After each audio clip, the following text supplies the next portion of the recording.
자, 이 새벽 제단에 주신 하나님의 말씀 함께 보겠습니다. 여호수아 20장 1절로 9절까지입니다. 하나님의 말씀 여호수아 20장 1절부터 9절까지입니다.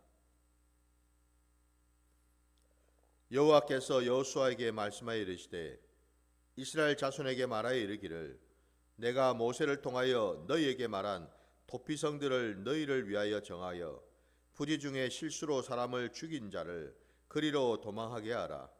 이는 너희를 위해 피해 보복자를 피할 곳이니라. 이 성읍들 중에 하나에 도피하는 자는 그 성읍에 들어가는 문 어귀에 서서 그 성읍의 장로들의 귀에 자기의 사건을 말할 것이요 그들은 그를 성읍에 받아들여 한 곳을 주어 자기들 중에 거주하게 하고 피해 보복자가 그의 뒤를 따라온다 할지라도 그들은 그 살인자를 그의 손에 내주지 말지니 이는 본래 미워함이 없이 부지 중에 그의 이웃을 죽였음이라. 그 살인자는 회중 앞에 서서 재판을 받기까지 또는 그 당시 대제사장이 죽기까지 그 성읍에 거주하다가 그 후에 그 살인자는 그 성읍 곧 자기가 도망하여 나온 자기 성읍 자기 집으로 돌아갈지니라 하라 하시니라. 이에 그들이 납달리의 산지 갈릴리 게데스와 에브라임 산지의 세겜과 유다 산지의 기랏 아르바 곧 헤브론과 여리고 동쪽 요단 저쪽 루벤 지파 중에서 평지 광야의 베셀과 갓 지파 중에서 길랏 라목과 므낫세 지파 중에서 바산 골란을 구별하였으니 이는 곧 이스라엘 모든 자손과 그들 중에 거류하는 거류민을 위하여 선정된 성읍들로서 누구든지 부지 중에 살인한 자가 그리로 도망하여 그가 회중 앞에 설 때까지 피해 보복자의 손에 죽지 아니하게 하기 위함이라. 아멘. 자, 오늘 우리에게 또 주신 말씀을 가지고 도피성을 주신 이유라는 제목으로 말씀을 나누고자 합니다. 오늘 우리가 읽은 이 본문, 하나님께서 이스라엘 백성들에게 그들이 분배받은 그 가나안 땅, 요단 동편과 서편 그 두 곳에 오늘 말씀에 보면은 총 6개의 도피성을 두게 하셨습니다. 요단 동편에 3개, 요단 서편에 3개 해서 도합 6개지요. 오늘 이 도피성에 대한 이 말씀은 여호수아에 지금 처음 나오는 말씀이 아니고 이미 여러 차례 말씀을 하셨습니다. 근데 그 말씀이 실제로 이제 가나안 땅에 이제 들어와서 땅을 다 이제 분배받고 난 다음에 실질적으로 이 도피성 이 제도가 이제 만들어지게 되는 거죠. 살인자가 있는데 그 살인자가 의도적으로 계획적으로 앙심을 품고 사람을 죽였다면은 그자는 반드시 죽임을 당해야 되죠. 그죠? 그러나 오늘 본문에 하나님이 이 도피성을 두신 까닭은 그 우리가 읽었던 본문 중에서 여러분 3절에도 보시면은 부지 중에 실수로 사람을 죽인 자라고 되어 있고요. 그 다음에 5절 말씀 후반절에도 보면은 이는 본래 미워함이 없이 부지 중에 그의 이웃을 죽였음이라 라고 되어 있습니다. 여기에는 지금 부지 중이라는 단서가 정확하게 붙어 있습니다. 그러니까 자신의 뜻과 상관없이 자기의 의지와 상관없이 자기의 어떤 의도나 계획대로가 아니라 부지 중에 실수로 사람을 본의 아니게 죽인 경우가 있더라 이 말이죠. 우리 하나님께서는 그것까지도 세세하게 살피셨다라는 겁니다. 왜 하나님께서 도피성을 요단 동편과 서편 각각 3곳에다가 이렇게 투게 하셨을까? 이스라엘 백성들 12지파가 살아가고 있는 그 땅에 6개나 되는 도피성을 두신 까닭은 그 이스라엘의 그 12지파가 살고 있는 그 땅 어느 곳에라도 이런 부지 중에 살인을 저지르는 일이 일어날 수가 있다라는 전제로 6개의 성읍을 동편과 서편에 둠으로써 어느 지역에 살고 있든지 간에 하루길에 이 도피성으로 피할 수 있도록 그 위치를 정하셨다라는 거예요. 누구든지 어느 지파에 속해 있든지 간에 이 도피성을 빨리 찾아가서 그 땅에 살고 있는, 오늘 본문에도 보면은 장로 앞에서 자신의 사건, 자신이 부지 중에 어쩔 수 없이 사람을 죽이게 된 그 사건을 고하고 나면 그 성읍에 있는 장로는 그를 그 땅에 있는 도피성으로 피신을 시킬 수가 있다라고 되어 있죠. 그래서 이른바 그 뒤를 쫓아오고 있는 피해 보복자로부터 그 생명을 구원할 수 있도록 허락을 했다라는 거예요. 그래서 그는 그 도피성 안에 머물면서 필요했던 양식들을 받을 수가 있었고, 그곳에서 그는 떠날 수는 없었죠. 벗어날 수는 없었습니다. 그 도피성을 벗어나는 순간 피해 보복자로부터 죽임을 당해도 그건 어쩔 수가 없는 일이었기 때문에. 그래서 오늘 본문에도 보면은 6절 말씀에 그 단서가 있습니다. 그가 그 도피성을 떠날 수 있는 조건이 그 살인자는 회중 앞에 서서 재판을 받기까지, 또는 그 당시 대제사장이 죽기까지 그 성읍에 반드시 거주하고 있어야 된다라는 사실. 그러니까 재판을 받고 난 다음 혹은 대제사장이 죽고 난 이후에는 그는 본래 자기가 살고 있었던 그 성읍, 그 고향으로 돌아갈 수가 있었다라는 사실이죠. 자, 그러면은 오늘 우리가 읽은 이 본문에서 하나님께서 이렇게까지 도피성을 두게 하신 이유가 뭘까? 한 두 가지를 우리가 얘기를 할 수가 있어요. 그 내용을 우리가 잠깐 한번 살펴보기를 원하는데요. 여러분, 우리 민수기 35장으로 한번 가보겠습니다. 35장 33절 34절.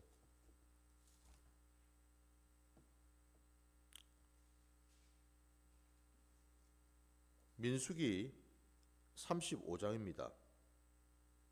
33절 34절 두 절입니다. 너희는 너희가 거주하는 땅을 더럽히지 말라. 피는 땅을 더럽히나니 피 흘림을 받은 땅은 그 피를 흘리게 한 자의 피가 아니면 속함을 받을 수 없느니라. 너희는 너희가 거주하는 땅 곧 내가 거주하는 땅을 더럽히지 말라. 나 여호와는 이스라엘 자손 중에 있음이니라. 아멘. 여기 지금 하나님께서 도피성을 세우신 그 이유를 정확하게 우리에게 가르쳐주고 계시는데, 하나님이 허락하신 그 가나안 땅, 그 땅은 아까 우리가 읽었던 민수기 35장 마지막 절인 34절을 보게 되면은 나 여호와는 이스라엘 자손 중에 있음이로다 라고 되어 있습니다. 그러니까 다시 말씀드리면 하나님은 이스라엘 백성들에게 그 가나안 땅을 허락하시고 분배하시고 나서 그 땅을 영원히 떠나시는 분이 아니고, 하나님은 그 땅에서 이스라엘 백성들과 함께 하신다라는 거죠. 거룩하신 하나님께서 거룩한 그 땅을 거룩한 이스라엘 백성들에게, 당신의 백성들에게 허락하시고 그들과 함께 하신다라는 거예요. 그래서 그 땅은 하나님이 약속하시고 하나님이 허락하신 땅이기에, 그리고 그 땅은 또한 거룩하신 하나님이 함께 하시는 땅이기에 그 땅은 거룩한 땅이라는 거 믿으십니까? 그 거룩한 땅에 피를 무지한 자의 피를 흘림으로써 그 땅을 더럽혀서는 안 된다라고 말씀합니다. 그러니까 다시 말씀드리면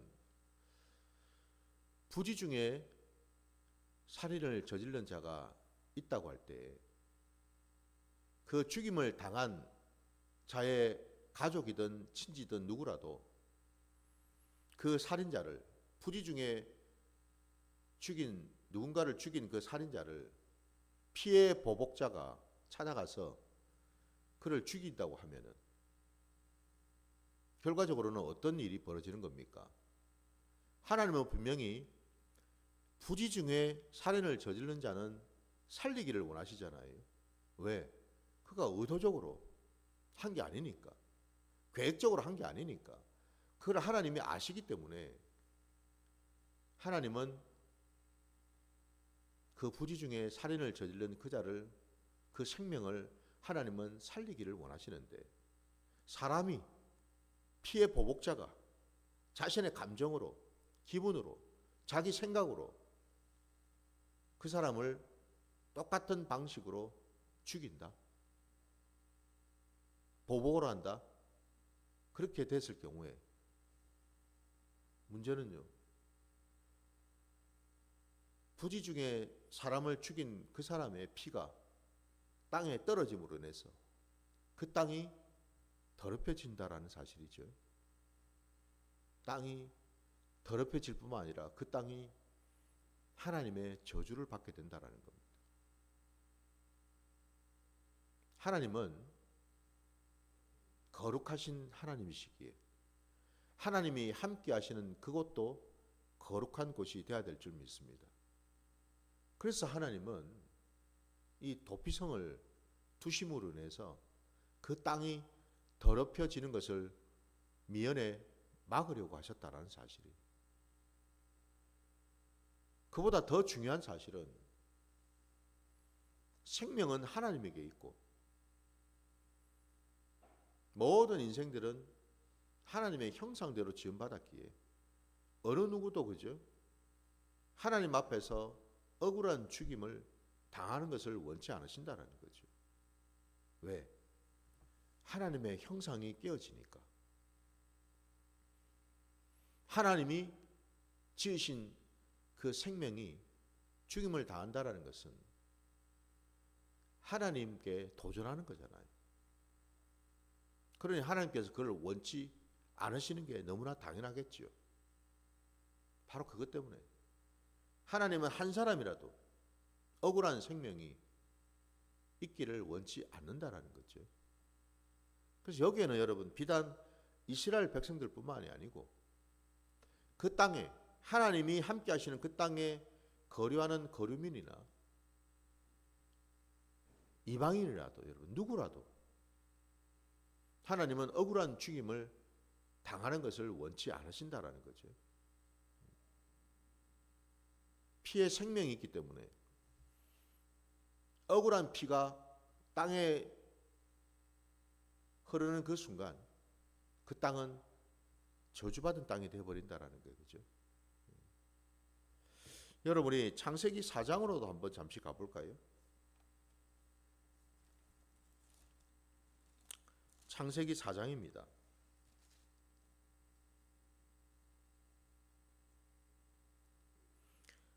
8절부터 12절까지 말씀을 잠시 볼게요. 8절부터 12절입니다. 창세기 4장. 가인이 그의 아우 아벨에게 말하고 그들이 들에 있을 때에 가인이 그의 아우 아벨을 쳐 죽이니라. 여호와께서 가인에게 이르시되 내 아우 아벨이 어디에 있느냐? 그가 이르되 내가 알지 못하나이다. 내가 내 아우를 지키는 자니까. 이르시되 내가 무엇을 하였느냐? 내 아우의 핏소리가 땅에서부터 내게 호소하느니라. 땅이 그 입을 벌려 내 손에서부터 내 아우의 피를 받았은즉 내가 땅에서 저주를 받으리니 내가 밭을 갈아도 땅이 다시는 그 효력을 내게 주지 아니할 것이요 너는 땅에서 피하며 유리하는 자가 되리라. 아멘.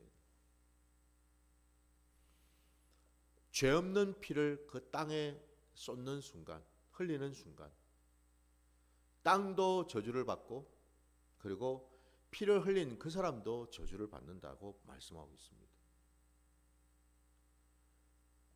부지 중에 살인을 저지른 그 자를 피의 보복자가 죽이는 그 순간 그 땅도 저주를 받을 뿐만 아니라 그 피의 보복자 역시도 저주를 받는다라고 말씀하고 있는 거예요. 그러니까 한마디로 여러분, 하나님이 이렇게 도피성을 두신 까닭은 부지 중에 살인을 저지른 그 사람을 위해서도 그렇고 또한 피의 보복자를 위해서도 그렇다라는 거죠. 쌍방을 위해서입니다. 의도적이지 않게 계획적이지 않은 일로 인해서 사람을 죽여서 살인자가 되어버린 그 사람도 하나님은 긍휼히 여기시고, 뿐만 아니라 또 누군가의 그 가족이 그 죽임을 당한, 부지 중에 죽임을 당한 그 사람 역시도 그에게는 가족이 있겠죠, 그죠? 친지가 있겠죠. 그럼 당연히 그들이 죽임을 당한 그 사람을 보고서 가만히 있을 수가 없잖아요. 당연히 보복을 해야 되는데 그 생명을 생명으로 취해야 되니까 누군가가 뭐 자녀든 형제든 부모든 친지든 누구라도, 그죠? 배우자든 누구라도 그 일을 하려고 한단 말이에요. 근데 그것 때문에 전후 사정도 모르고 그 사람이 달려들어서 그 부지 중에 사람을 죽인 그 사람을 죽여버렸다. 그러면 그 순간 그 피의 보복자 역시도 하나님 앞에 죄를 또 짓게 되는 거죠. 하나님은 그 피의 보복자도 긍휼히 여기신다라는 거예요. 쌍방을 하나님은 긍휼히 여기셔서 그들이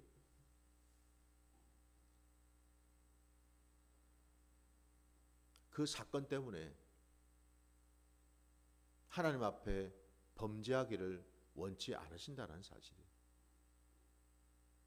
그래서 여러분, 이 도피성은 하나님의 긍휼과 하나님의 그 자비하심이 만들어낸 제도라는 거죠.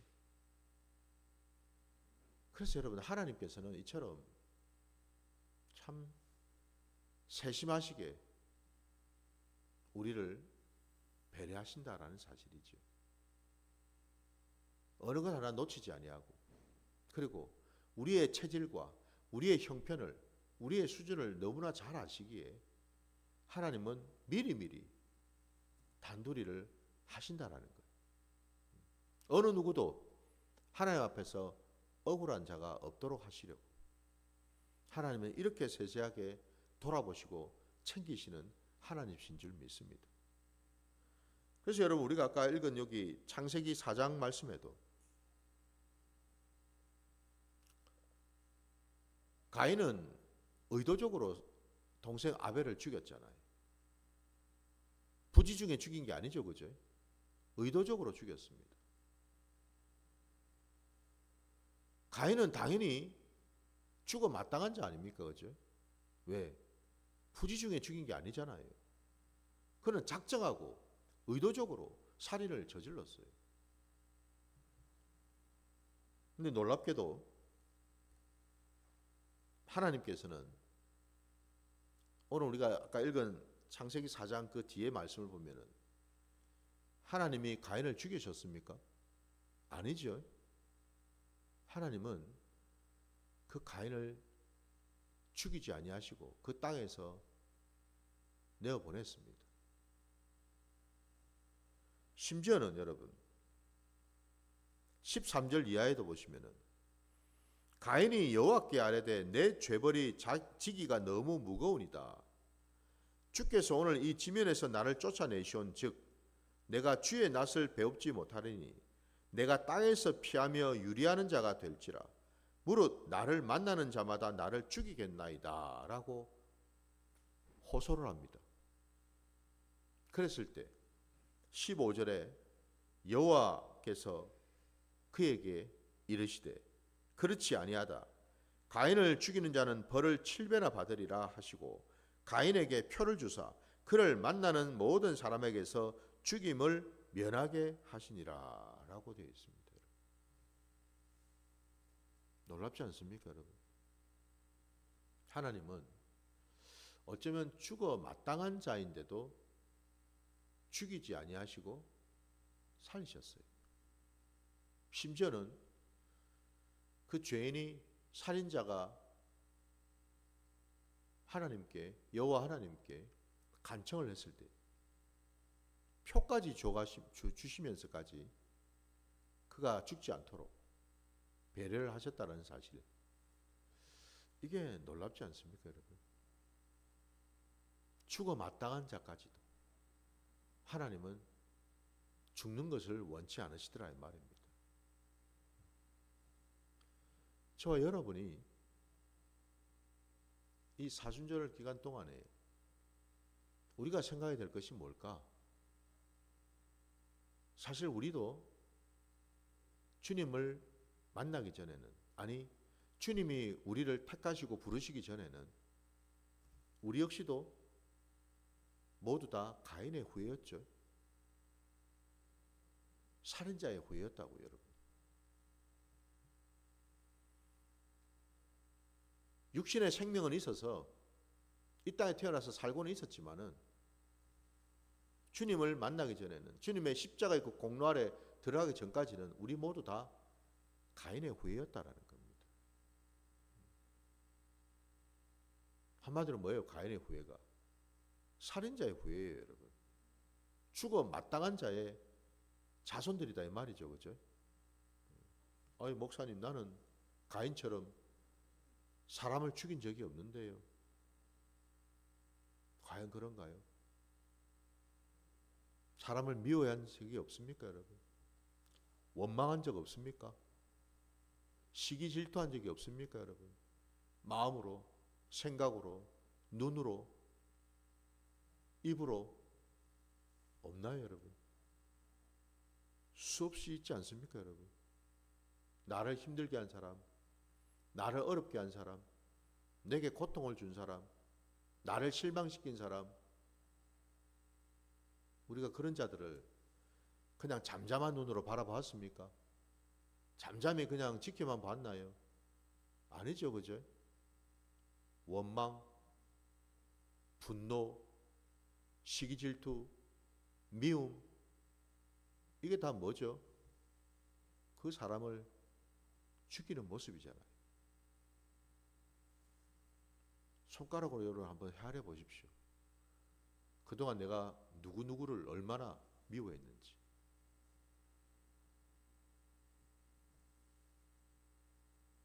다 알 거예요, 여러분. 기억이 날 겁니다. 하나님의 심판대 앞에서 속일 수가 있겠습니까, 여러분? 사람들 앞에서는 말을 안 할지 몰라도 하나님은 다 알고 계시는데,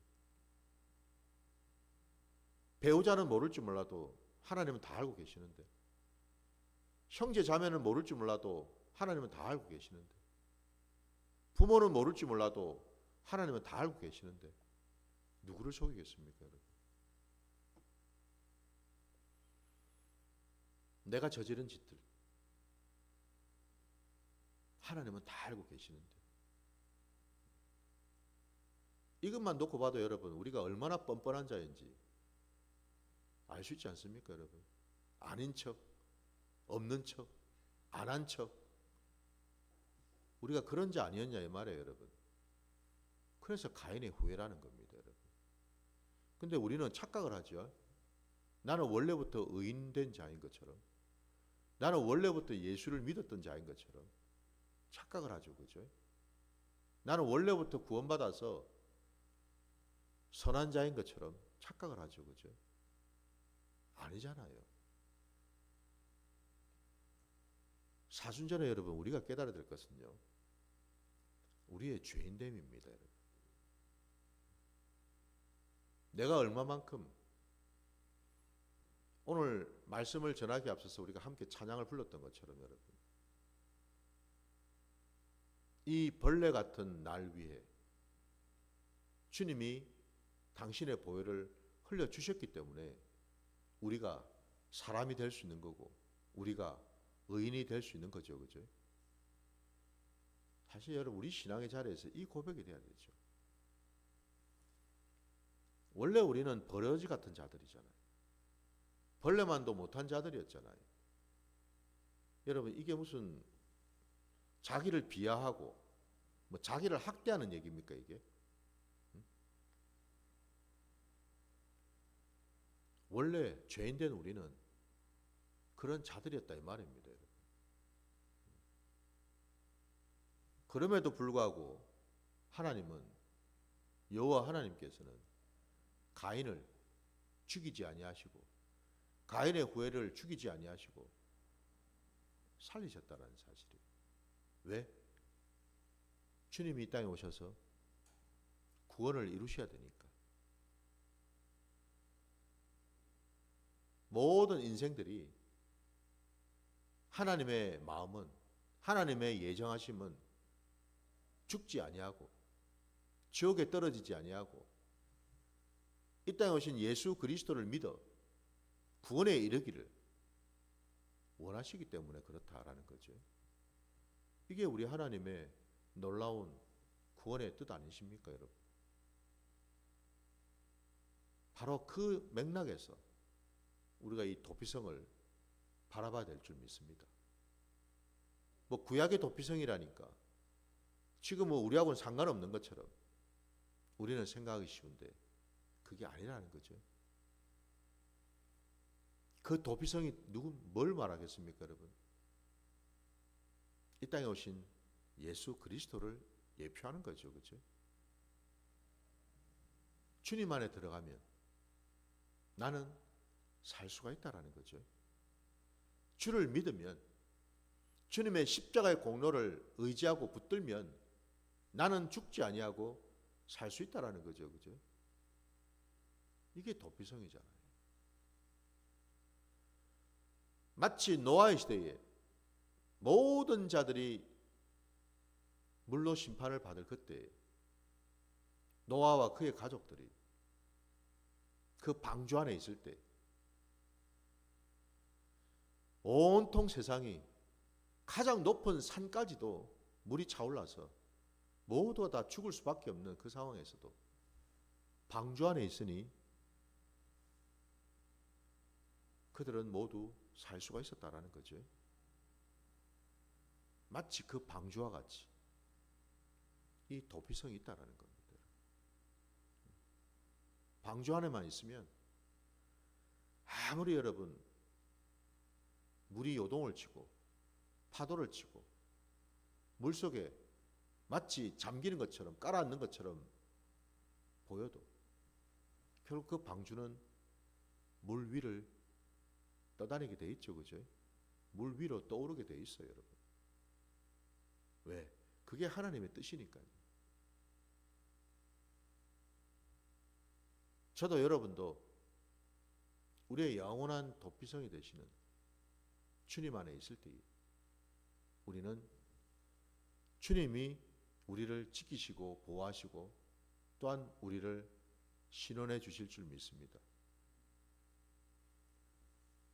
이 세상에 나랑 똑같은 호흡이, 코에 호흡이 있는 그 인생들에게 여러분 의지하고 붙드는 것이 아니고요. 우리의 육신뿐만 아니라 우리의 영혼까지도 천국에도 지옥에도 보낼 수 있는 그 권세와 능력을 가지신 그 주님에게 나가서 나를 온전히 맡기는 것이 그게 바로 구원이요. 그게 은혜요. 그게 바로 복인 줄 믿습니다. 저도 여러분도 이제는 여러분 이 도피성을 우리가 다시 한번 생각하면서요. 이 땅에 우리를 위해서 당신을 위해서가 아니라 우리를 위해서 오신 그 주님을 다시 한번 묵상하시고 주님께 나가서 나를 올려드리는 그런 시간 되시기를 주의 이름으로 축원합니다. 자, 오늘 말씀 여기까지 드리고요. 주님 가르치신 기도로 예배를 마치겠습니다. 하늘에 계신 우리 아버지여, 이름이 거룩히 여김을 받으시오며 나라가 임하시오며 뜻이 하늘에서 이루어진 것 같이 땅에서도 이루어지이다. 오늘 우리에게 일용할 양식을 주시옵고 우리가 우리에게 죄 지은 자를 사하여 준 것 같이 우리 죄를 사하여 주시옵고 우리를 시험에 들게 하지 마시옵고 다만 악에서 구하시옵소서. 나라와 권세와 영광이 아버지께 영원히 있사옵나이다. 아멘.